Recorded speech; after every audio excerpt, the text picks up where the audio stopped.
Ils ont formé beaucoup de gens en maîtrise et en doctorat. Ils ont eu beaucoup d'étudiants. Ils ont peut-être apporté une sensibilité différente durant un grand moment d'affirmation identitaire au Québec. Le peuple haïtien et sa diaspora vivent un véritable paradoxe. L'incapacité à construire leur propre pays et une grande contribution au développement des autres pays. Par exemple, on a parlé sur cette chaîne de la contribution des Haïtiens, des professeurs haïtiens au développement de l'éducation au Congo. Il y a en Espagne un médecin dans toutes les villes du pays.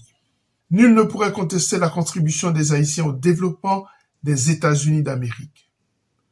Mais savez-vous qu'au moment où le Québec faisait sa révolution tranquille, soit la transformation profonde de la société, les Haïtiens étaient au premier rang. On en parle?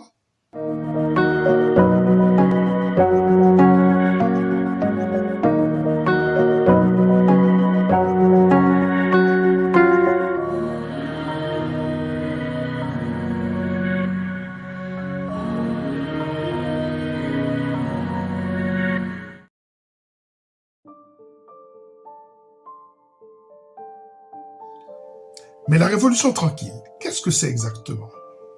Il s'agit d'une vague de transformation et de modernisation de la société canadienne dans un contexte de tension communautaire qui a débuté le 22 juin 1960 avec la victoire aux élections législatives du Parti libéral de Jean Lesage qui devient Premier ministre du Québec.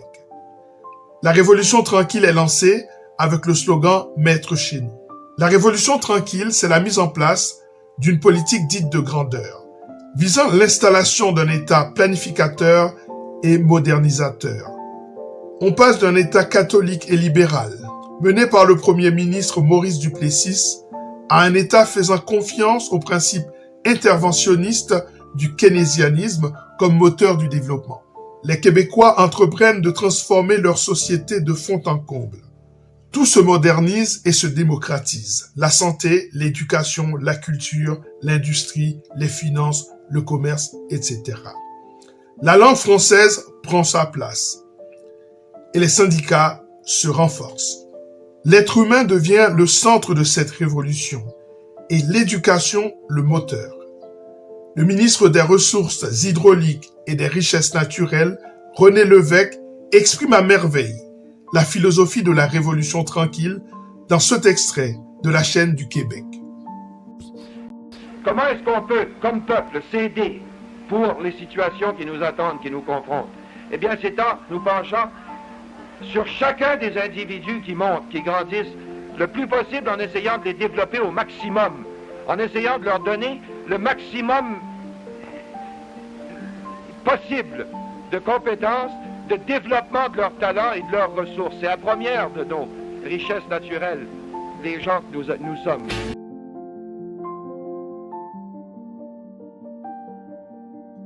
Du point de vue des Haïtiens, considérons 3 facteurs. D'abord, la dictature sanguinaire de Duvalier. Ensuite, la compétence des Haïtiens.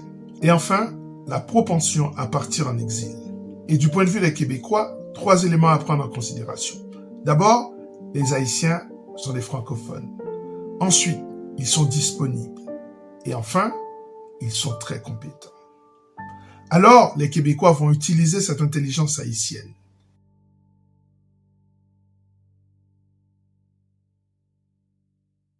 Les ministres fédérés autour du Premier ministre Jean Lesage sont convaincus d'une idée qui est fondamentale. Quelle est cette idée? Eh bien, l'idée selon laquelle la première ressource du développement, c'est l'être humain.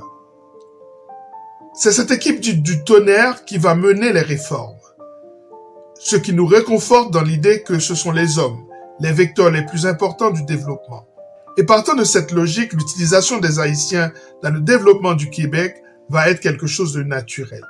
Cette intelligence haïtienne sera composée de personnes issues de professions différentes. Des médecins, des ingénieurs, des infirmières, des professeurs, etc. Mais pas seulement, puisque ces Haïtiens seront impliqués dans la politique, la culture, le développement social, la santé et l'éducation dans le sens global. Il faut dire que les universités du Québec étaient demandeuses de professeurs, et ce dans tous les domaines. la société québécoise a été largement formée par ces Haïtiens.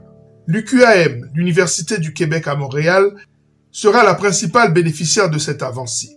C'est précisément ce qu'explique Franz Voltaire.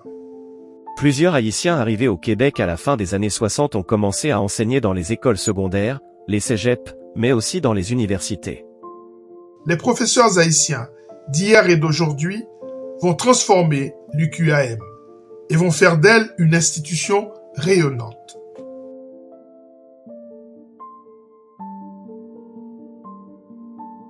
Parmi ces intellectuels qui ont fait avancer le Québec, on peut citer le célébrissime Georges Anglade. Georges Anglade, né le 18 juillet 1944 à Port-au-Prince, est mort dans le séisme du 12 janvier 2010. Georges Anglade, l'un des plus grands géographes de l'histoire d'Haïti. Après des études universitaires en Haïti et en France, Georges Anglade arrive au Québec le 24 juin 1969, à l'âge de 24 ans seulement. Il va dans les années 70 aider à la mise sur pied du département de géographie de l'Université du Québec à Montréal.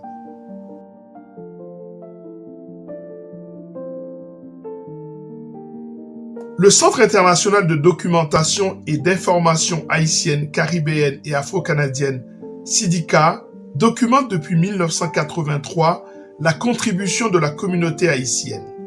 Plus de 26 000 ouvrages retracent cette contribution. Les Haïtiens ont offert aux Québécois les moyens de leurs ambitions. Sans eux, cette révolution tranquille aurait été moins nette, plus longue, peut-être même intranquille, qui sait. En tout cas, moi, je suis fier d'être haïtien. Je suis fier de ce travail fait chez les autres et me questionne sur notre impossibilité à reproduire le même schéma chez nous.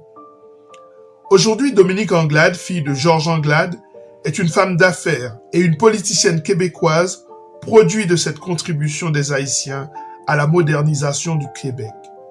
Membre de ce même parti libéral qui avait lancé en 1960 la Révolution tranquille.